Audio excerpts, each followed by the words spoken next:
Greetings, dear precious spirit soul that you are. Yeah, let's be ready. You gotta be willing to receive. Say, you gotta be willing to receive, and that means to actually be. If you're becoming, you'll never be, because that's always never going to happen. Because there is no future, there is no past. It's all in your mind. Just even when we started this just a moment ago, it's gone. Where is it? Okay.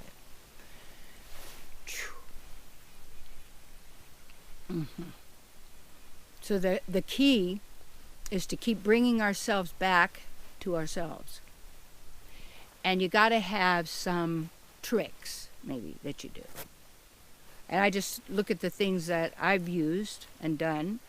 And actually, there are some really cool spiritual centers where you can go and be around people at least are a lot more open and also very loving. So, you find your people or whatever you may do for a while, however it is. But to have some support, you see.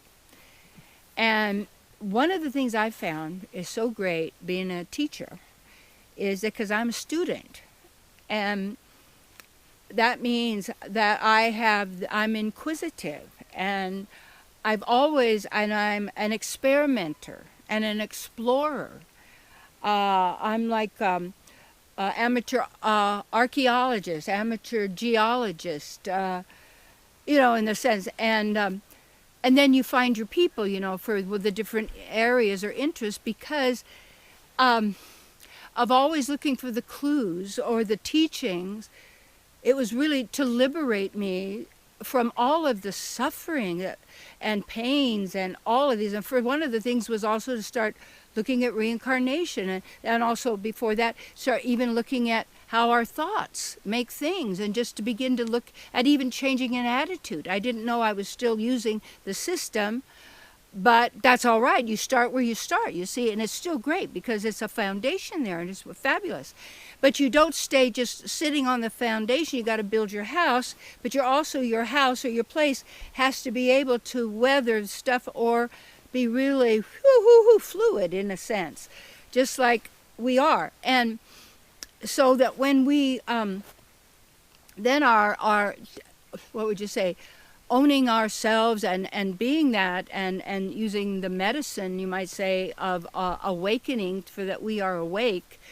And that not at awake looking at a dead body, but to realize that a lot of the words that we use are actually cursing words, because there is so much involved in this that creates a kind of an illusion, or maybe because why I think because we're so intelligent that when the virus hit or whatever of the mind somehow, we then joined forces with it and created this kind of a diabolical mind in order, because it was supporting this, what would you say, this false reality that actually, so the way that we escape is to be able to know that you're not in.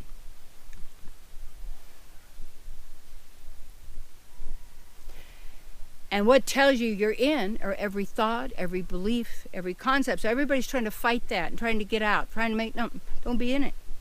Well, how do I not? Well, but it's, hey, you got to sort of be who you are. Say, just being. And becoming, you're not being. Say. So it's a being, and then practicing the presence and taking that with you. And as you make your changes, you see, having support, books you're reading, what you're going to watch online, that so to speak, but just you start noticing some of the things that you did and what you taught. A lot of these are just predictive programming. And then you can see it happening, not because it was at the time in that sense, but because it was wanted to be happening, you see? And then when everybody gets it, that it you see, and then everybody agreed with it because it was being put out there that, oh yes, this is what we want. Everybody said, oh yeah, and then everybody plays a character, and then it goes on, and they like their movie stars, they go, all this stuff. And what that does, it takes all your power, just like the games that people play and they get habituated to, or the porn habituated to and everything. This is what the mind does. because our nature is as a sense gratifier. Why are we 5 sense gratifiers? Because our nature is pleasure. And this is according to the Puranas, like the Srimad Bhagavatam. I love the work, because it isn't about you work up all these levels and your next lifetime you'll attend. No, directly, really, to me, I would call it advanced, the level of what I got from the teachings of Jesus.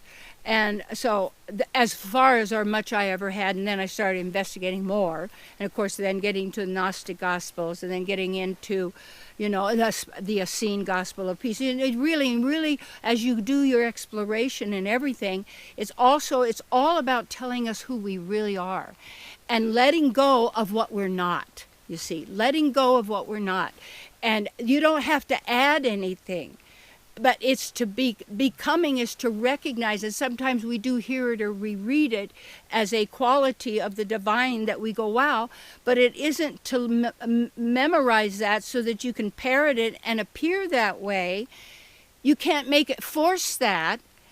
It's also actually kind of tells you where you are in your mission of fully being yourself, fully realized, activated, fully all that you are. And it just is a natural occurrence, you see, that your nature is always to help others. And the compassion, the love, and all of that you feel, even we have to also be careful that our feelings aren't only generated by tragedy and such, so that we can even feel. No.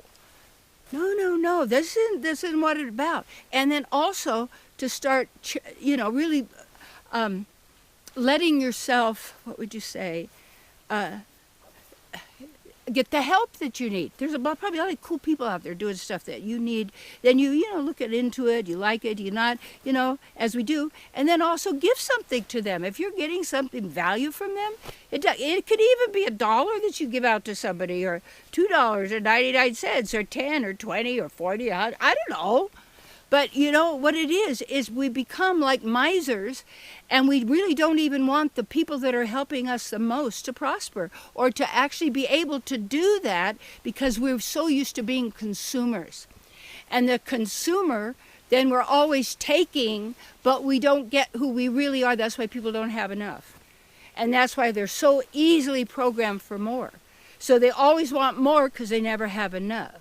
If you always want more because you never have enough, then you never have enough, so you always want more. Do.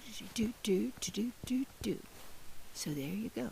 So when you know who you are, you say, and that comes how to help you, not justify your mind, not justify your belief system, not carry on, not a whole bunch of wallow in guilt and shame and hate, no, but really get. You see, we had to choose whatever happened and agree at some point. And so then as you take away that, you must agree with who and what you really are.